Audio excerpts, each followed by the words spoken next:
Hi, Gold Media LLC. If you like this, please subscribe to the podcast. Supriya is an amazing woman that interviews a ton of nonprofit people and are bringing the community together all through this one platform.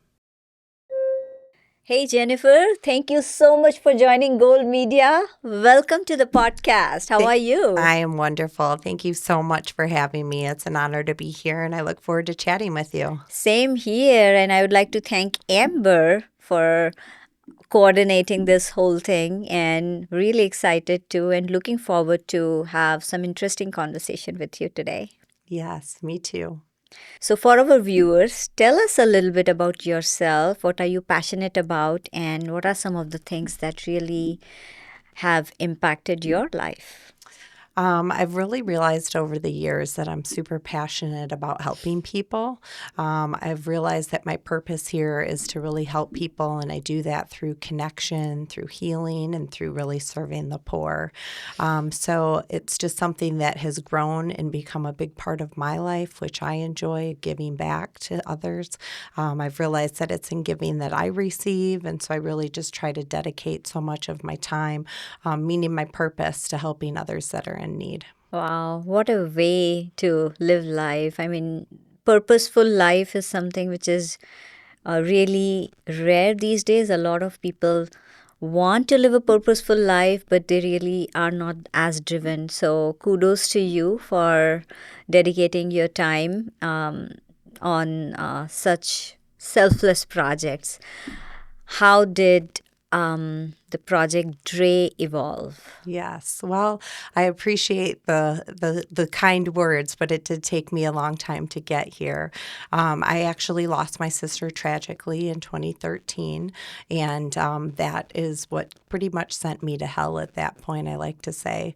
I was raised Catholic. I had always went to Catholic schools, and there was just nothing that really ever connected with me. I always kind of thought I was a bad Catholic, and it was what it was. And so as I grew up and when I lost my sister, it just sent me to a really dark place. So as I started to come out, I actually had walked into Kensington Church in 2018. So I had been in the darkness a very, very long time. And I started to remember my sister always helping people. She lived out in California. She was kind of like what we would refer to as a tornado. She would come into a room, everyone would be like so, taken back, and she'd exit.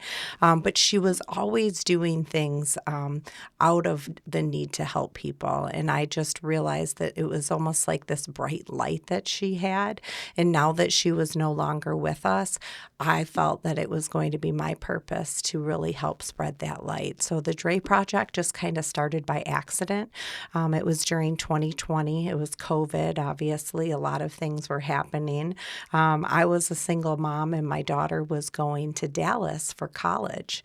And I knew I needed to repurpose my time. I knew I needed to do something different. So a friend of mine was starting a catering business. And so I started picking up some extra meals from her because I don't cook at all, which is funny, being in food and food insecurity. Right. I cannot do it. So I was going to bring that up. yes, it's kind of funny. But so we were able to, I had started having people in my church lose family members due to COVID. And I started picking up extra meals and dropping them at their house. And then it just kind of snowballed.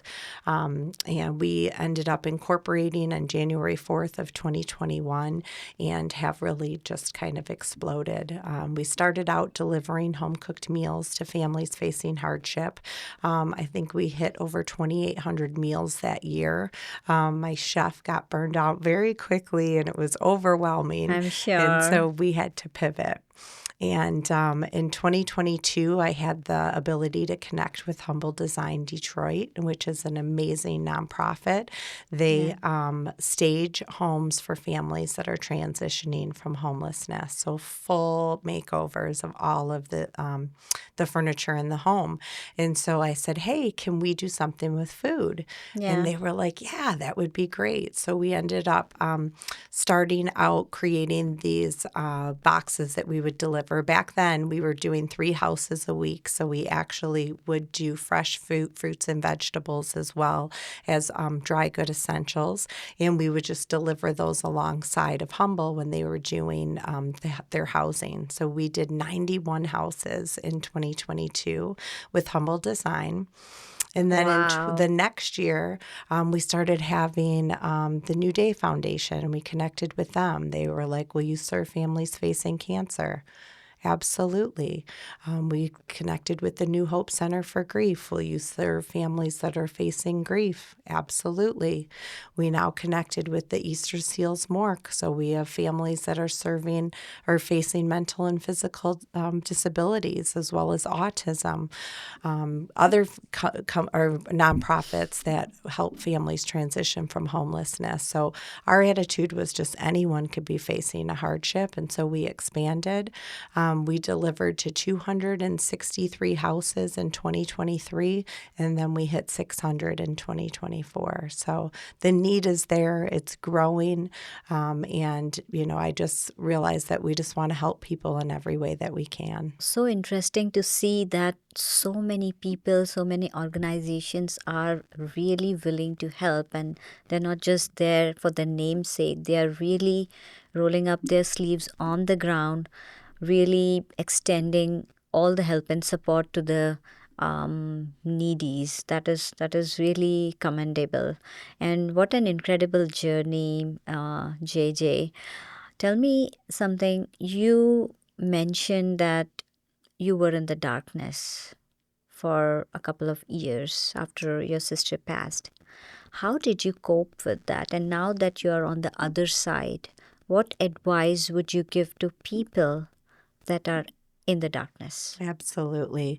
I look back now and I realize that I've been in the darkness a few times throughout my life. And, the most important thing is how quickly we get back from the darkness.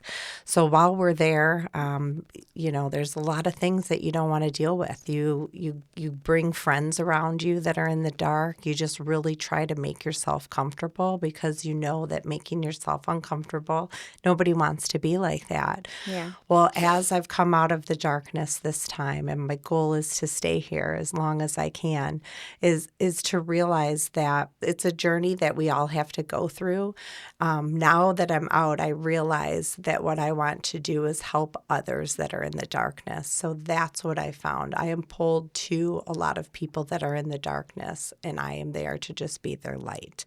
So I try to work with people that are in the darkness to be able to really just kind of sit with them, because sometimes you got to kind of get out when you're ready, right? You Yeah. have to be the one. I can't pull you out. I can sit here and beg you and plead and offer you everything in the world, but that's not going to work. You have to be the one to pull yourself out. So I just like to support them and kind of sit with them and realize that this too shall pass. My thing that I get through now is my faith. And I think that I hit rock bottom, and that made me turn to my faith and be able to realize that that was going to help with my strength and my foundation moving forward. Absolutely. And I was coming to that. How much of your faith in God really kind of help you sail through the deal with the whole situation? Absolutely. I look at God completely saved my life. I went through that darkness. I walked into Kensington Church in October of 2018, and I was actually there. My daughter and 4 of her girlfriends, we had exchange students in from Paris, and I had been wanting to go to Kensington, and my daughter didn't want to. And so Yeah. this one week they were like, let's do it. The exchange students are here. And we walked in there, and I sat down and I just started bawling. It was like I felt that the pastor was talking to me. It was very overwhelming. And so for me, that was kind of my way towards the light. And I Okay. started just attending Kensington more and more. I Yeah. started taking some of the courses there. I did a live training course there, which really helped us look at our hands and determine what do we have that we are good at to be able to utilize as our purpose. Yeah. And I knew I was good with food. I had been in the pizza industry my whole life, so I knew it was good with food. Yeah. And I knew I wanted to help children. So that's kind of where we started. We just said, now look, we're serving families and we're helping all of them. How wonderful. And what message would you like to give to people that are turning atheist? They have no belief in God because of the situation that they are in today, be it poverty, be it lack of mental clarity or anything. I think that faith is a choice, just like everything else that we have. And if you choose to believe in something, specifically for me, it was Jesus, stepping into Kensington and stepping into, I had been raised Catholic my whole life. I had never met Jesus. I didn't understand what that meant. Getting into Kensington and learning and starting and taking that journey on my time, right? I was the only one that was making myself go. I was the one that was getting myself into the classes, but it helped me get to the point of realizing that that was a choice that I wanted to do. And once you start to look for Jesus, you start to just follow him. It becomes super exciting. To me, it became like a game where it was like, where is he popping out up within my day? And now I just turn to him for everything. So I just tell people, I understand that you don't believe in something, but maybe there is something for you to look in. And it doesn't have to be a specific religion. It can be something that just is something that works for you. And Yeah. if you believe in that and you can put your faith in that, that will give you the strength to pull yourself out along. But it is you when it really comes down to it. Totally. I totally agree with you, JJ. And talking to you and not talking about Hungry Howies Yes. would not be fair. So, Hungry Howies, one of the best pizza chain, 500 stores in 21 states. Yes. Talk to us about that. You clearly come from an affluent I family, do. You know right? what? I was born and I was blessed into an amazing family. Yeah. My dad opened up Hungry Howie's #2 in 1976 here in Taylor, Wow. Michigan. And today, like you said, they have over 500 locations in 21 states. Yeah. So I wanted to go to work with my dad all the time as a little girl because he would always be leaving and I didn't understand, where he would go at Yeah. night when we were all home. And so one day as a little girl, he just said, you know what, when you're 10, you can come with me when you're 10. And so I turned 10 in the summer, and I'll never forget my 10th birthday. I jumped up, I ran downstairs, and I was like, let's go. And he was like, where? I'm like, to work. You said Yeah. we could go. Yeah. I'll never forget. He took me to a store. My uncle was there too, Yeah. and they taught me the whole ropes of making a pizza, doing everything. I'll never forget because they started to let me take phone orders, and I thought that was so cool Yeah. until I realized my uncle was on one of the other phones all the way around the Helping corner. you out. He was the one calling Oh my to place the goodness. order. So they were just doing things, Training you. training me, right? Exactly. But Wow. here I thought I was so great taking orders already. So it Wow. was just, it was a great experience. And so I feel like I bleed sauce. I kind of was born into it. Yeah. I went to school. I came right out of college and jumped into the family business and went through several different aspects of it over the past, gosh, probably 25 years now. So, what's the secret recipe? The secret recipe, I think, to Howie's is that it's all about family. We are such a family-driven business, a family-driven brand. We try to drive families with all of our customers. So I think it's just that and flavor. We do have some pretty good flavor, and so we try to emphasize that to give us that little differentiator. But yeah, it's unbelievable to me to look at my dad, who now is a part of one of I think they're the number 8th pizza chain in the country. So it's pretty incredible. Wow, how incredible. So, apart from Hungry Howie's, what's your to-go place? What's your soul food? Where do you find the best food other than Hungry Howie's, of course? Yes. Oh my gosh. I'm a total foodie. So that's a scary question because I'm like, well, what kind of food are you looking at? Yeah. You know what? I am probably a big Italian girl. My Are you? grandmother was born in Sicily. So I will always go to pasta, even though it's Yeah. not that great Yeah. for us. But I recently have been enjoying Mad Nice. It's spectacular in downtown Detroit. And then an Wow. old time favorite is Pecano's up in Rochester. It has Yeah. been a staple of ours ever since I can remember. Wow. I like Italian. I'm a foodie myself. I like Yes, Italian. I like Thai. I like yes, Mexican. I like, I think, yes, all sorts of food. So yes. that's really good. What message would you like to give it to people that are doing substance abuse and into some kind of, drinking habits and other things? Absolutely. No. So I did self medicate a lot during that time of my sister being gone. And, I think that's one thing that for people that are using, it's hard to stop until you want to.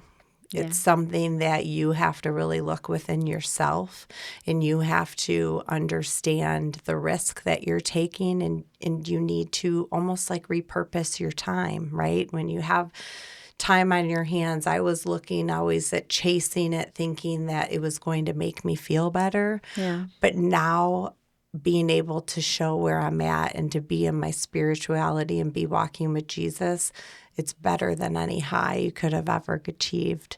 And Yeah. so it's really making ourselves uncomfortable to Yeah. grow. And so I know how great it is to stay in that substance abuse and stay in those because it's comfortable and staying around those people that are dark because you're comfortable. But you have to be the one to start to take that first step. And when you do, just just keep pulling forward. You got to just figure something that's your purpose. What is your purpose, right? Mine isn't the same as yours isn't the same as anybody else's, but Right. our purpose can be what we're passionate about. And I think for me, my whole life I thought my purpose was pizza, right? Yeah. That was my whole life. I was Yep. growing up. I was in the pizza industry. I'm right on my dad's coattails. And now I had to have this tragedy and get into, the food insecurity. And it made me realize that my purpose here is to help people. Yes, I have to have a job, and I'm Yeah. currently the vice president of public relations at Hungry Howie's Pizza, and I will always have a job to be able to be a Wow. part of that. But my passion is to help people, and so in my spare time, I do that. And it's just, I can tell that's what my purpose is because we've been so successful, right? We all have to have a job, but we can also have a purpose, and let's not get caught up in thinking we know our purpose, right? A lot of Wow. times we have to look to God or to what you believe in to be able to help determine what that purpose is. Or even, I guess, start deeper inside you. Go find that little girl and that little boy. Wow. Thank you so much, JJ, for your selfless service and showing us the light. Really appreciate your time today Oh, I and so connecting appreciate with it. us. Thank you so much for having me. It's been a pleasure. Thank you. Likewise.